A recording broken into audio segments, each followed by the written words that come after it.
Hello everyone, आज है 3 अगस्त और आज इस वीडियो में हम बात करने जा रहे हैं सुज़लॉन एनर्जी के बारे में। देखिए, आज बाजार ना थोड़ी सी गिरावट था, हालांकि उतनी बड़ी गिरावट नहीं थी। कल बहुत बड़ी गिरावट थी बाजार में, आज थोड़ा सा संभलता हुआ नजर आया। सुज़लॉन एनर्जी में आज हल्की सी गिरावट बनी थी, मॉर्निंग में थोड़ी ज़्यादा ही गिरावट थी, तकरीबन 2.5 से 3% की गिरावट दिखा रहा था, लेकिन अभी धीरे धीरे ये संभलता हुआ नजर आ रहा है। और एक बड़ी खबर थी जिसके चलते ये गिरावट भी आई थी। बातचीत करेंगे कि सुज़लॉन एनर्जी में अभी चल क्या रहा है, क्योंकि बहुत कुछ चल रहा है यहाँ पर। वीडियो को शुरू करूँ उससे पहले अगर आपने अभी तक चैनल को सब्सक्राइब नहीं किया है तो प्लीज़ अभी इसे सब्सक्राइब कर लीजिए, क्योंकि आगे भी बहुत सारे वीडियोस हैं जो आपको काफ़ी ज़्यादा हेल्प करेंगे। तो 18 रुपए का शेयर है सुज़लॉन एनर्जी का, और देखा जाए तो आज मॉर्निंग में एक बड़ा करेक्शन आया था यहाँ पर, काफ़ी बड़ा करेक्शन था ये, लेकिन फौरन संभलता हुआ नजर आया। लेकिन अभी भी यहाँ पर तकरीबन 2% के 1.5 से 2% की कह सकते हो कि गिरावट देखने को मिल रही है। पिछले एक महीने में देखो तो अप्स एंड डाउन से गुजरा है ये शेयर। 8.5% की तेजी है। 16 रुपए का शेयर था, तेजी बनी, करेक्शन आया, कुछ टाइम बिताया, बहुत बड़ी रफ्तार पकड़ ली, वापस गिरा, वापस अटेम्प्ट करा, वापस अभी ये गिर रहा है। और आज की गिरावट की जो सबसे बड़ी वजह है वो ये है कि भैया इनका जो QIP का जो बज़ है, ठीक है, QIP का जो बज़ है, देखो कंपनी जो है वो पैसा रेज कर रही है। इससे पहले भी सुज़लॉन पैसा रेज कर चुकी है और उस पैसों का उन्होंने इस्तेमाल किया अपना डेट को कम करने के लिए। पिछले कुछ सालों में अगर आप देखोगे तो सुज़लॉन ने अपना 90% तक का डेट कम कर लिया है, और ये बहुत बड़ी बात है।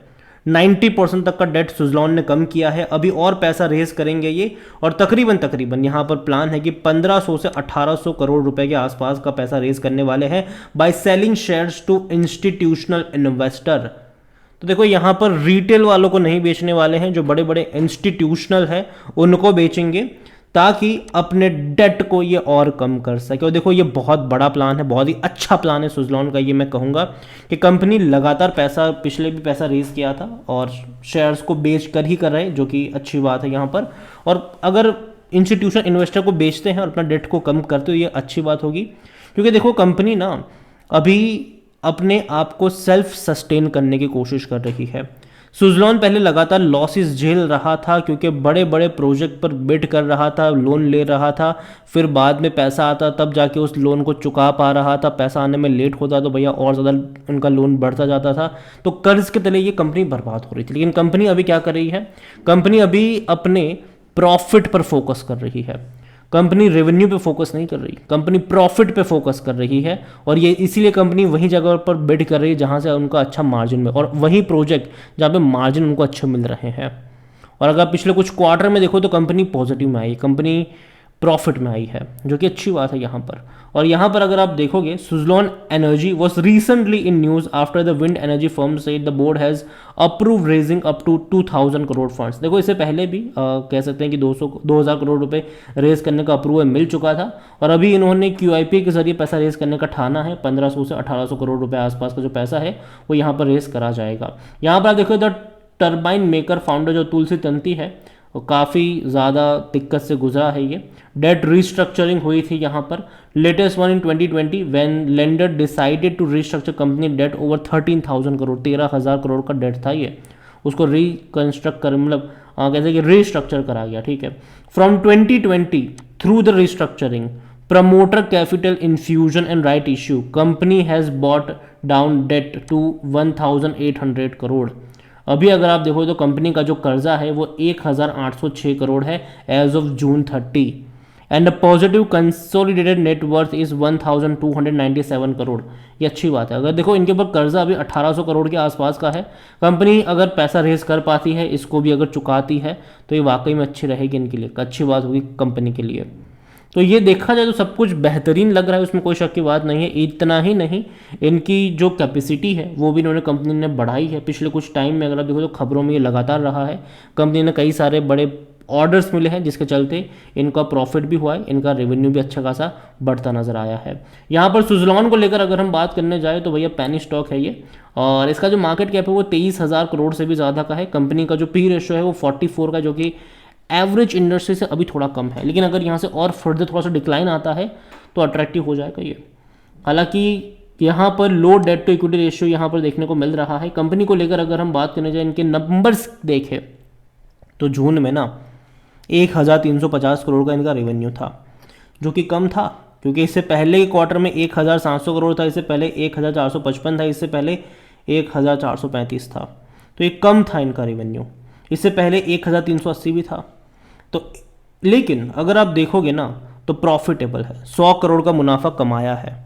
तो ये एक अच्छी बात है कि कंपनी जो है वो प्रॉफिटेबल है। इससे पहले जब 1450 करोड़ का इनका रेवेन्यू था, ऐसे में प्रॉफिट इनका 75 करोड़ या फिर 55 करोड़ था। इस बार इनके प्रॉफिट बढ़े हैं, ये कह सकते हो आप यहाँ पर, भले ही इनके रेवेन्यू में कमी आई है, मतलब कि इनके मार्जिन सब धीरे धीरे इम्प्रूव हो रहे हैं। तो ये एक अच्छी बात है। और अगर आने वाले दौर में कंपनी इसी तरीके से अच्छे मार्जिन पर बैठी रही तो दिक्कत नहीं होगी। लेकिन हाँ, सुज़लॉन की भी एक दिक्कत है, वो है नंबर ऑफ शेयर्स। सुज़लॉन ने बहुत सारे शेयर्स इश्यू करे हैं, जिसके चलते अगर आप देखो तो जो वैल्यू ऑफ शेयर्स होती है वो घटती जाती है। और ये देखने को सेम केस यस बैंक के साथ भी हुआ है, हम सब जानते हैं ये चीज़। तो सेम चीज़ सुज़लॉन के साथ भी है, यस बैंक के साथ भी है। तो अगर आपको देखने को लगता है कि यार 100 करोड़ का प्रॉफिट करने वाली कंपनी 17-18 पे ट्रेड कर रही है, सेम चीज़ यस बैंक का भी आप देखोगे 350 का प्रॉफिट करने वाली कंपनी 17-18 पे बैठी है। रीज़न वही है कि नंबर ऑफ शेयर्स इतने ज़्यादा इश्यू किए हैं कि जिसके चलते भैया इनको और ज़्यादा मुनाफा कमाना पड़ रहा है। यहाँ पर बात करें कंपनी में शेयर होल्डिंग पैटर्न की, तो देखिए प्रमोटर के पास जो होल्डिंग है वो तकरीबन 14.50% की है। और प्रमोटर के द्वारा जो गिरवी शेयर्स है वो 80.77% का स्टेक है, वो गिरवी है प्रमोटर का। पब्लिक के पास 71.78% की होल्डिंग है, थोड़ी सी होल्डिंग पब्लिक ने बेची है, जबकि एफआईएल्स ने खरीद ली है जून क्वार्टर में। 6.60% से एफआईएल्स बढ़कर 6.81 पर आ चुके हैं। और डीआईएल्स में अगर आप म्यूचुअल फंड्स देखोगे तो म्यूचुअल फंड्स ने भैया बहुत जम के खरीदारी करी है, 0.08% थे। तो यहाँ पर 10 टाइम्स ज़्यादा आ चुके, 9x कह लो यहाँ पर कि खरीदारी करी है, 0.74। तो म्यूचुअल फंड्स ने बड़ा दाव खेला है यहाँ पर। यहाँ पर इंश्योरेंस वाले जितने थे उतने ही हैं, 1.12% की होल्डिंग 1.12% के आसपास ही देखने को मिल रही है। देखो सुज़लॉन मेरे हिसाब से पहले कंपनी फंडामेंटली काफ़ी वीक थी, ठीक है, लेकिन पिछले 2-3 सालों में चीज़ें बदलती हुई नजर आई। चाहे डेट को रिस्ट्रक्चर किया पहले, बाद में भैया पैसा रेज किया, डेट चुका, राइट इश्यू के जरिए पैसा रेज किया, डेट चुकाया, वापस कंपनी जो है वो लगातार अपने परफॉर्मेंस से फोकस कर रही, जिससे कि उनके प्रॉफिट ज़्यादा हो। इनके रेवेन्यू कम होंगे चलेंगे लेकिन प्रॉफिट ज़्यादा हो। और अभी कंपनी वापस से पैसा रेज करने की कोशिश करे QIP के जरिए, और देखते हो अगर रेज कर लेती है तो बहुत अच्छी बात होगी ये भी, और कंपनी अपने डेट को और कम कर पाएगी, जिससे आने वाले दौर में कंपनी के प्रॉफिट और ज़्यादा आपको देखने को मिलेंगे। क्योंकि देखो जितना कर्जा ज़्यादा होता है ना उतना प्रॉफिट कम नज़र आता है, क्योंकि कर्जे को चुकाने के लिए ना दिक्कत आती है फिर, ठीक है। आप इंस्टॉलमेंट भरते रहते हो हर साल, वो भी ज़्यादा प्रॉफिट में से ही है ना, तो ये एक दिक्कत आती है यहाँ पर। तो जो स्ट्रेटेजी कंपनी कर रही है अच्छी है, और अगर इस खबर के चलते अगर गिरावट आती है तो मौके बनेंगे यहाँ पर, ठीक है, हर नीचे के लेवल पर मौके बनेंगे। लेकिन साथ में ये भी ऐड कर लो काफ़ी रिस्की कंपनी है, तो अगर आप खरीदारी भी करो तो उतना ही निवेश करो भैया जितना लॉस सहने के लिए आप तैयार हो, ठीक है। और साथ में धीरे धीरे ऐड करो, किसी एक लेवल पर बहुत सारी क्वांटिटी खरीद के मत बैठ जाइएगा। तो ये तो हुई सुज़लॉन की बात। इसके अलावा एनालिसिस के लिए जिस पोर्टल का मैं इस्तेमाल कर रहा हूँ ट्रेड ब्रेन्स, अगर आप भी इसको यूज़ करना चाहते हैं तो लिंक मैं आपको डिस्क्रिप्शन में दे दूंगा। कई सारे बेहतरीन फीचर्स है यहाँ पर, जहाँ पर आपको कई सारी चीज़ें मिलती है, जैसे कि आप स्टॉक्स को कंपेयर भी कर सकते हो, सेक्टर वाइज आप कंपेयर कर सकते हो कि भैया बैंकिंग सेक्टर को अगर आपको कंपेयर करना है, IT सेक्टर को कंपेयर करना है, आप अच्छा स्टॉक पूरे सेक्टर वाइज ढूंढ सकते हो। इतना ही नहीं, जो बड़े बड़े इन्वेस्टर्स हैं वो क्या खरीद रहे हैं उनका पूरा पोर्टफोलियो आपको मिल जाएगा, वो भी क्वार्टर ऑन क्वार्टर अपडेट के साथ। और हाल फिलहाल में ट्रेड ब्रेन्स पर मिड ईयर सेल चल रहा है, जहाँ पर 70% तक का डिस्काउंट भी मिल रहा है, और लिंक डिस्क्रिप्शन में है, जाइए और उस डिस्काउंट का भी फायदा उठाइए। वीडियो को यहीं पे एंड करूंगा, पसंद आया हो तो लाइक करो, शेयर करो, चैनल पर पहली बार है तो प्लीज़ सब्सक्राइब करिए। और सुज़लॉन एनर्जी के बारे में आप क्या सोचते हैं वो भी आप मुझे कमेंट में लिख के बता सकते हैं। Thank you.